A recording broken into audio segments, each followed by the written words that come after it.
You are watching Teso Vibes TV.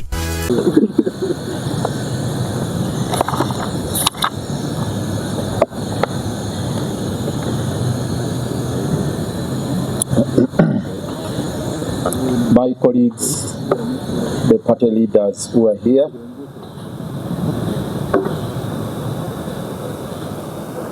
members of the entire fraternity of our platform, members of the press, ladies and gentlemen, this is a very historic moment for us here at the Liberation Command Center here at Katonga.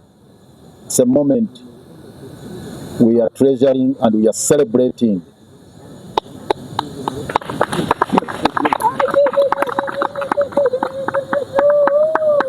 Freedom for all for freedom.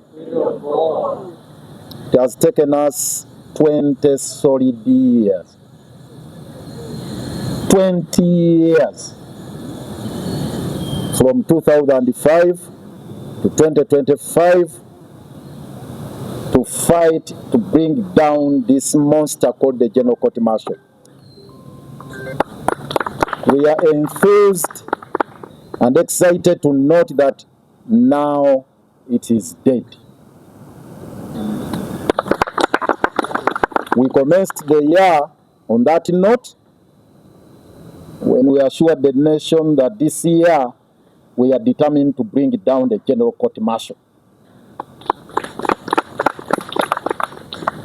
I am proudly standing here before you to announce the demise of the General Court Martial, which has been a lethal weapon, a tool used by General Kaguta Museveni to persecute political opponents and to oppress many Ugandans. I thank all of you who have participated in this protracted battle. It has not been easy.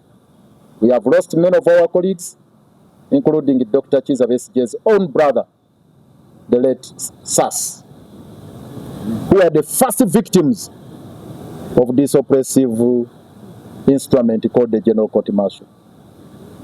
The first person to be court-martialed was Dr. Kizza Besigye in 2005. And he is the last to appear before that same instrument.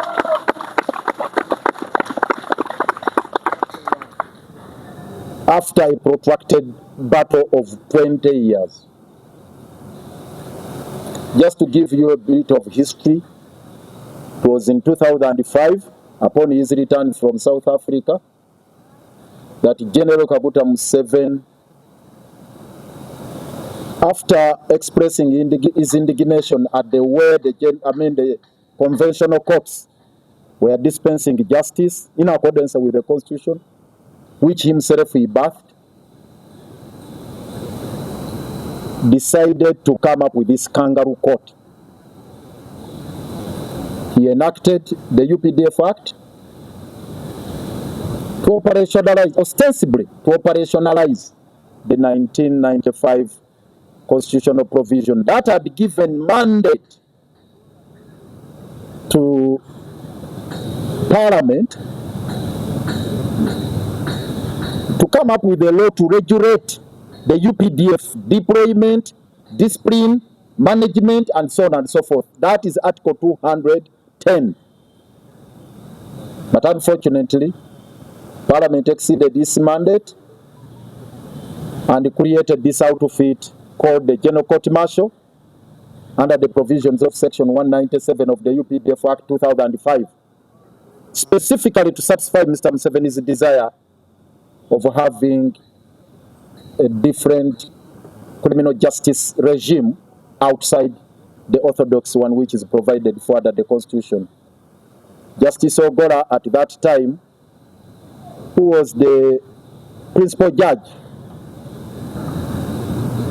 made some poetic statement about the situation that obtained at that time. You recall very well the famous statement about the raid made by the black members at the courts of law. That statement, which reverberates all through our jurisprudence up to the present moment, informed the need for us to sustainably fight this battle. He called it the rape of the temple of justice, the desecration by the black members. Why the invasion? Because they were just exercising their mandate given under the Constitution to dispense justice without fear or favor, ill will or affection, and without any bias. Specifically, implementing Article 28 of the Constitution, which talks about two things: the right to a fair trial and also civil liberties. And when you go to Article 44, the right to fair trial is non-derogable. We craved for a moment when the judiciary would rise to the occasion and pronounce themselves unequivocal on this matter. We are glad finally on the 31st day of January, they came out boldly. And in his own statement, the Chief Justice said, time has come for the judiciary to make a sober decision. I think it was in line with the notion of judicial activism. Sober decision reflecting on the spirit of the Constitution as embodied in the preamble and looking at the history of this country. So we commend them for the bold decision they took and for the pleasant surprise they gave to the nation. I'm sure many Ugandans did not see this coming, including myself. We are very, very skeptical about it, but it's because of our continued and sustained struggle, resilience and tenacity that we had to push this up to the point where we are today. A few things need to be clarified. Now, before I do that, allow me to restate this, record this statement we made here, that we are determined at Katonga here to dismantle all the tools General Kaguta Museveni is using to entrench a personal rule, a family rule. And we are glad one of the tools now, one of the arms, one of the weapons he has been using has crumbled. Now, we are glad. And what makes it more exciting is that it has come ahead of time, because our expectation was that by end of the year, we'll have brought down this instrument. But just after 1 month, because we made the announcement in January, then 31st January, we are done with that. We have achieved that milestone. It's a huge, huge achievement. We must celebrate. A few clarifications before we give you the way forward. One, since the decision was made on Friday, there's been a lot of passionate discussion about this, animated discussion.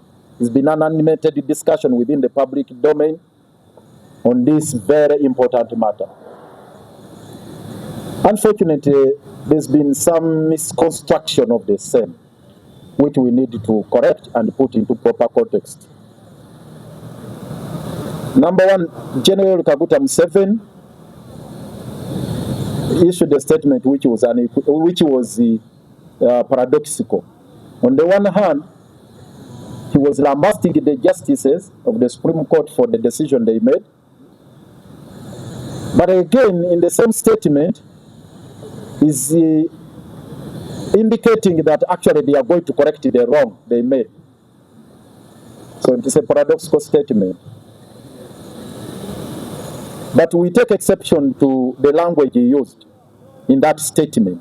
We do take strong exception to that the country is not governed by judges,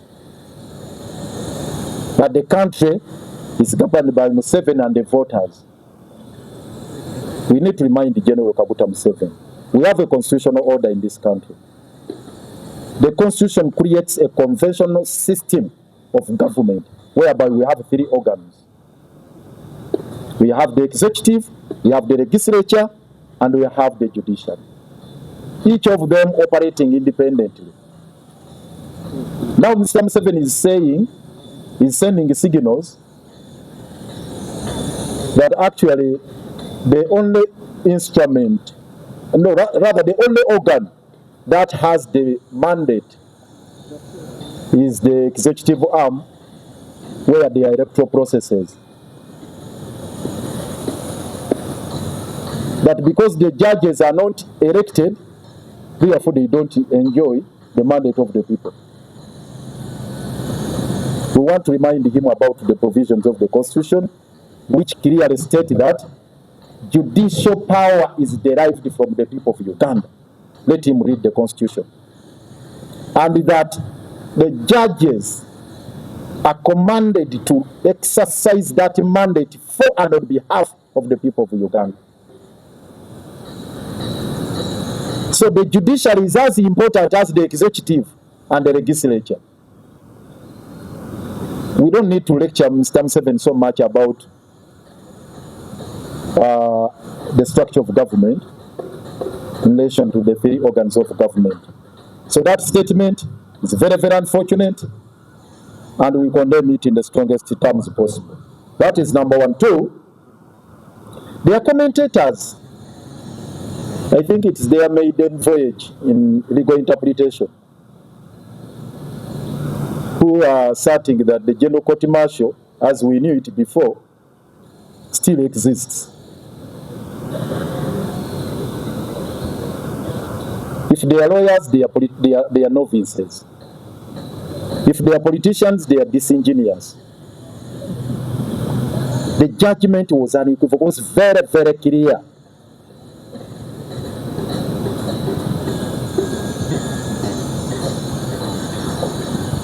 The Constitution created a single-lane judicial system. No, never did they suggest the members of the Constituent Assembly that Uganda shall have a dual criminal justice system. No, it's a single lane. Now we have been having a system whereby there are 2 sets of courts. You have the conventional courts, and you have those who sit at Machindi. And they pronounce themselves very clear on this. That was never to the intention of the framers or the progenitors of the Constitution. In as much as they recognized the historical significance or importance of a general court martial in instilling discipline within the military force, when it came to dispensation of justice, the justices were very, very clear on this. So, Parliament exceeded its mandate in enacting the UPDF Act in 2005 by creating 2 things.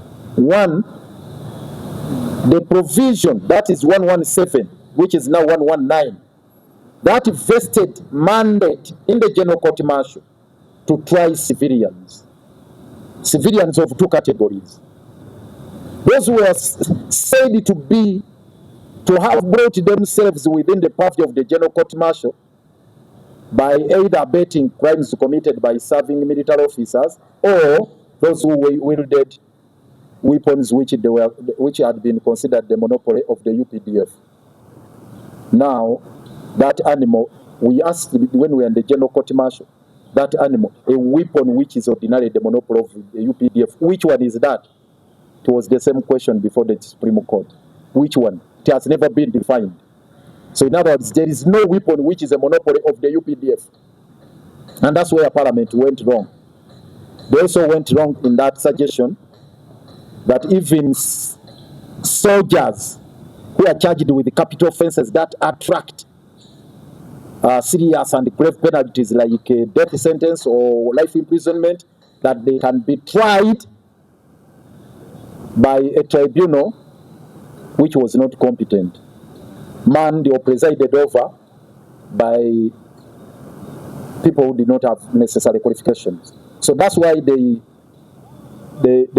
had to nullify Section 197 of the UPDF Act, which created the General Court Martial and never defined the qualifications for the members of the General Court Martial, save for the chairman, whom they said shall be at the rank of Lieutenant Colonel. But Lieutenant Colonel, of what qualifications? You can be a Lieutenant Colonel but not a lawyer. You can be a medical doctor, you can be anything. But as long as you are Lieutenant Colonel, that you could qualify to be the chairman of the court. And also, so, in other words, there are systemic problems or defects within the system which the justice has faulted. So, in a nutshell, the point I am driving at is that the General Court Martial was disbanded because the provision that created it, Section 197 of the UPDF Act, was nullified. So, as we speak today, there is no General Court Martial. So, if in your speak or in your talk, you refer to that outfit, the residue of it, as a General Court Martial, your statement would be unconstitutional. It will be actually to amount to contempt of court if you call this so. So from today onwards, please, nobody should be speaking about the General Court Martial. You can add adjectives as you want.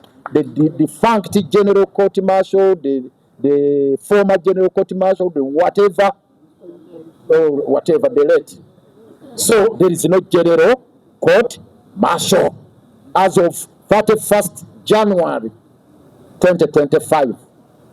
That is the new legal regime. That point I wanted also to emphasize it. Now the last one is the issue of amendment to the UPDF Act. In his statement, Mr. Museveni said they are going back to the drawing board. They are going back to Parliament to revisit the UPDF Act. Of course, there are a number of provisions, Section 2, Section 117, Section 100, that's a return of provisions that were nullified by the Supreme Court. So now he's saying they are working with the Attorney General and all those people in government to address those flaws in the Act and then come up with a new one. Take a note of the fact that there is a bill already pending before Parliament for the amendment of that same Act. There is one already where I think they wanted to legalize SFC as a unit of UPDF and a couple of other things they wanted to fix. So you can see they have already been tinkering with the UPDF Act. Now he's saying probably that they are going to withdraw the bill. That's what I think. Implicitly, he's suggesting that they are going to withdraw that bill and parliament it and resubmit it to Parliament. We need to caution them. In law, there is what we call structural interdicts. Structural interdicts, these are consequential directives given by court after analyzing flaws within a system, defects within a system, and say, please, we have diagnosed this problem within the system. Do a surgery to the system and correct them as follows. This is what court observed and said systematic. I mean, they are systemic problems, not systematic, systemic problems. There are those issues which needed to be addressed, and they guided properly on how they can be addressed. So, if Mr. Museveni is going back to amend the law, well and good, but it must pass the constitutional test. it must pass the constitutional test in 2 ways. Number one, he should not in any way attempt to overturn the decision of the Supreme Court. That is the command in Article 92 of the Constitution, which is very, very clear that Parliament shall not enact any legislation that has an effect of altering or in any way affecting a decision of court. So once court has pronounced itself on a matter, Parliament can only reinforce the decision of Parliament but not to upset it. Or the decision of court, rather, not to upset it. So, the talk now, this is now where the issue comes in, the issue of the disciplinary committee. That defunct General Court Martial cannot automatically morph into a different outfit, even if it is to operate as a disciplinary committee, because the provision that created it with Section 197 of the UPDF Act has since been nullified. Therefore, for it to morph or to transform into something else, from a General Court Martial with a wide mandate to a committee with a limited mandate of discipline within the force, it has now to be the Parliament. And the court guided that if Parliament is doing it, they should be, they shouldn't be oblivious of the limit under Article 210 of the Constitution. Under Article 210, which gives Parliament the mandate to make a law regulating the functioning of UPDF, is very clear. It's about to discipline. That's what they say. It's about to discipline. And they should not in any way provide for sanctions, penal sanctions that involve custodial sentence or any other penalty like execution, death, or whatever, and so on and so forth. That is a preserve for the conventional courts. Whereas, under Article 210, if Parliament is to make a law that passes that test, whereas it should be limited to disciplinary actions that would entail like caution or dismissal from the force with the it can be with the disgrace. And it's obvious, it's just logic. Many of these entities have got disciplinary units, like the prisons authorities. Do they send people to the gallows? The prisons, the police, the police standard unit, the professional standards unit. Yes. Even Parliament, the Committee on Rules and Discipline. Can they remand you? Can the chairperson, Honorable Katuntu, remand an MOP, also convict an MP and send him to the gallows? It's only logic. So that's the way it should operate. That was the guidance. And they indicated, they went further and said, if they want to add them extra jurisdiction to handle issues to do with the civilians and even serving military officers who commit those offenses within the realm of the penal code, those ones should be handled by competent people who have gone to the law school, and not only to the law school, but who are qualified to be judges of the High Court, because to be a judge of the High Court, you must have practiced for at least a period of 10 years to be able to try capital offenses. That's why you cannot be tried by magistrate court, because there are no qualifications of that nature, that for you to be a magistrate or a chief magistrate, you must have practiced for a particular period. So therefore, if a chief magistrate of Uganda Road cannot try Dr. Besigye on a capital offense, who is this man, Sujui Brigadier General Freeman Mugabe, who has never gone to the law school, to try Dr. Besigye on a matter which involves death sentence?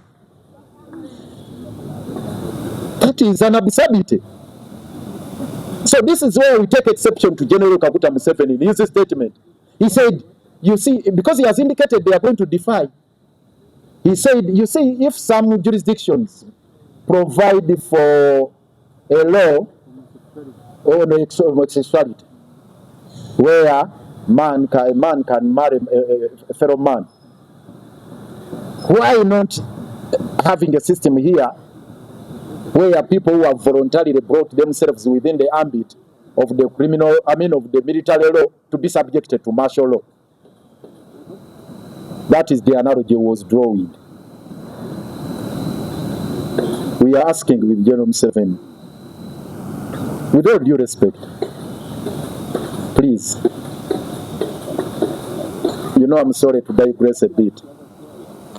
The Arsenal fans have got this cliche they are using to send a message to Haaland. Please stay humble. Stay humble.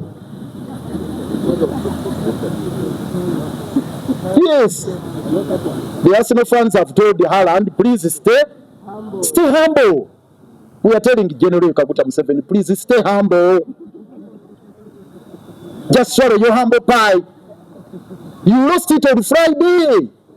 There is no way you are going to resuscitate the general court martial within the existing constitutional framework. I'm assuring you. There is no way. Let him be advised properly by the Attorney General and all those legal gurus he has in his government, if they still exist there. There is no way he can resuscitate the defunct general court martial within the existing constitutional order. It is absolutely impossible. I want to assure him. Parliament cannot do it. Under Article 92, it's very, very clear. You cannot. So that one, we wanted to make it abundantly clear to General Kaguta Museveni, to ask him to swallow his humble pie. And now the way forward. Honorable Semiju told you here, we assembled this morning in light of all that, just for one thing, to receive Dr. Besigye and Obedi Lutale. It's the reason we took a decision and said we cannot go back to March India. There is no business there. Allow me salute all the lawyers on the team. They are seated here. Thank you for the job well done. We have fought a good fight, and the results are on the wall. The other thing is about working out mechanisms of securing release, or the release of all political prisoners, including one of our own, our colleague, the indefatigable Kizza. Kizza did nothing before that committee. He was executing his duties, professional duties, just like many of us have been doing there, and he had to suffer that fate. So we expect Dr. Besigye, Obedi Lutale, the NUP activists or leaders, and Kizza, together with all those political actors, prisoners of conscience, who have been facing the wrath of this general court martial, now defunct, to be released today and now. They ought to have been released on Friday. So any continued detention is unlawful. And actually right now, the situation obtaining today, as we talk right now, it is Yoweri Kaguta Museveni versus the Constitution. The Constitution is commanding Museveni release Dr. Besigye. Now Museveni is resisting the Constitution he enacted himself. Shame. It's a command of the Constitution. What the justices of the Supreme Court did is just to restate the spirit of the Constitution. There were no innovations. There were no new things. They didn't read anything into the Constitution. They were just breathing life into this document called the Constitution, which had since become a paper tiger. And that's one reason we are commending them. They are breathing life into that document called the Constitution. So it's the Constitution one side, Mr. Museveni standing the other side. Now the battle is on. Where do we stand? So the choice is upon you all Ugandans to tell us where you stand. Do you stand with Mr. Museveni or do you stand with the Constitution? Where do you stand, Ugandans? It's a question. It's not for all of us. It's not for us who are seated here. For all of you Ugandans. Those who have been asking us, what is next? We are asking you Ugandans. Article 3 is very clear. The obligation, the onus is on all of you to ensure that this judgment is enforced. This is not a Kabaziguruka decision. You know, when you have that matter in the law, we call it a judgment in persona. When you have a judgment in persona, after the pronouncement is made, you extract the order, it is signed, we call it a decree, you take it to the bailiffs, and the court brokers enforce it.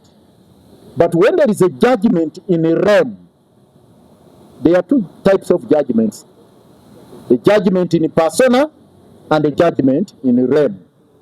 A judgment in a realm, a judgment in persona binds the parties. If it were Kabaziguruka versus somebody else, it would be a judgment binding the two parties. But a judgment in a realm is a judgment that binds all of you, whether you are in the court or not.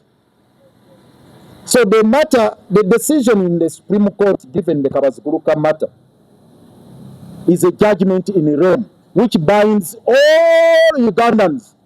One, you are obliged to observe it. Two, you are duty bound to enforce it under Article 3. Am I communicating? You have a duty under Article 3 to ensure that it is implemented. So, ask yourself, what have I done to ensure that Dr. Besigye is released? What is it that you can do within your capacity to cause the release of Aaron Kizza, to cause the release of Obedi Lutale, to cause the release of Dr. Besigye, Bobby Young, Machete, and others? There are so many. So ask yourself, if you have done nothing, you are committing treason under Article 3 of the Constitution. But what are we going to do ourselves? From here, a couple of things that are going to be done systematically and in a phased manner. Of course, we are not going to highlight all of them. There are those that are going to be, this judgment has to be implemented in different phases and also spheres. There are those who are going to implement at a parliamentary level. There are those that may require going back to court. There are those that are going to be implemented within the public domain. It's just going to be, a multifaceted approach. A multifaceted approach of enforcement. So this is what we are going to do. But today, what we are going to do today and now, the lawyers have assembled here. Our colleagues from different parts of the continent are waiting for us somewhere. You know, our team is led by none other than the Honorable Senior Counsel Martha Karua from Kenya. She's already in the country. She's with us waiting here. So we are going to liaise with her from here as lawyers. She'll be leading us to the office of the Commissioner General of Prisons, peacefully, to cause the release of Dr. Kizza Besigye, or to receive him and Obedi Lutale.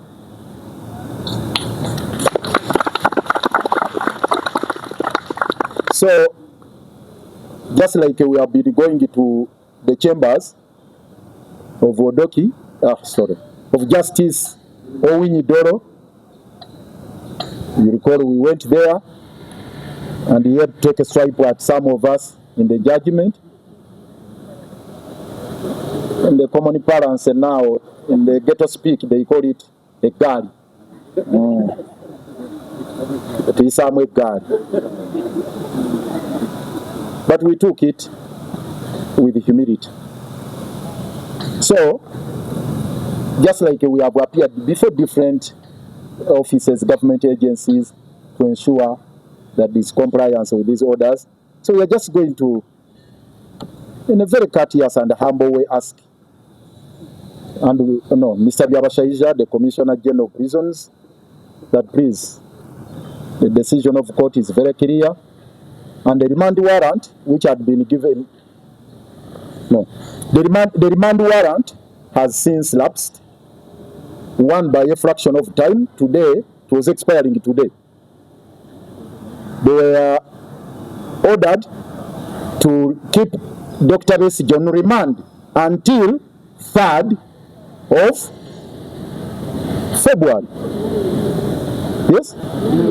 By 9 a.m. today. So it has since expired. But even if it had not expired, the moment the Supreme Court directed that all proceedings be terminated on Friday, and the decision took immediate effect. So the remand warrant had been quashed by the Supreme Court.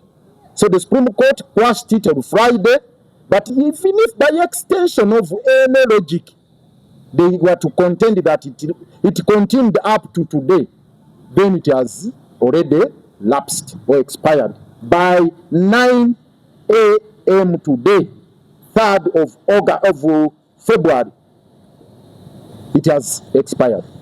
Therefore, there is no more justification, there is no more reason as to why Dr. Besigye, Obedi Lutale, and other political prisoners are still in the custody of the prisons authorities. So without any further ado, and I want to end on that note, we are going to link up with the Honorable Martha Karua, proceed to the offices of the Commissioner General of Prisons to ask him to give us our people. And we exchange pleasantries with him and leave. That is all. May God bless you. I thank you.